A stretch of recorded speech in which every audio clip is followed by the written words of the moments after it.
చూసే విధంగా అలాగే మహిళలకు మహిళా సంఘాలకు కూడా వడ్డీ లేని రుణాలు పోయిన 10 ఏళ్ళు కేసీఆర్ ఇవ్వలేదు. వడ్డీ లేని రుణాలు ఏర్పాటు చేస్తారు.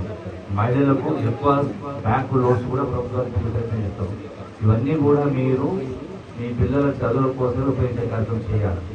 అనవసరమైన ఖర్చులు చేయవద్దు, అప్పుల పాలు కావద్దు.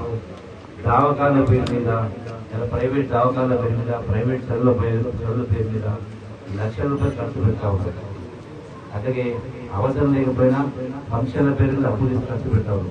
ఇవన్నీ కూడా కలిసి మోపడి అప్పుల బాధలు పడితే తర్వాత ఇబ్బందికర పరిస్థితులు. కాబట్టి ఏ పని చేసినా, ఏ నిర్ణయం తీసుకున్నా, ఏ మాట మాట్లాడినా ఒకసారి మనకు మనం ప్రశ్నించుకోవాలి.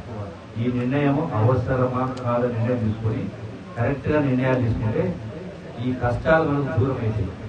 మీ పిల్లల దూరం బాగవుతుంది, బంగారు భవిష్యత్తు ఉంటుంది. కాబట్టి ఆ దిశగా ఆలోచన చేయాలని చెప్పని ఇక్కడ ఉన్నటువంటి మహిళలకు కానీ, రైతులకు కానీ, యువకులకు, యువత సంఘాలకు చదువుతో పాటుగా ఆట పాటలు ఉండాలి. ఆటలు పాటలు ఉంటేనే మనిషి యొక్క శరీరం దృఢంగా గట్టి ఉంటుంది. ఎప్పుడైతే మనిషి శరీరం దృఢ ఉంటుందో ఆలోచనలో గొప్పగా వస్తుంది, ధైర్యంగా ఉంటుంది. కాబట్టి రోగాలు మన శరీరంలోకి రావు.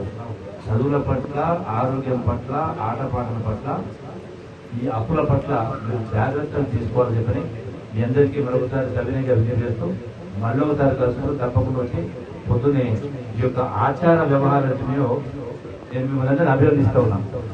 ఆదివాసీల ఆచార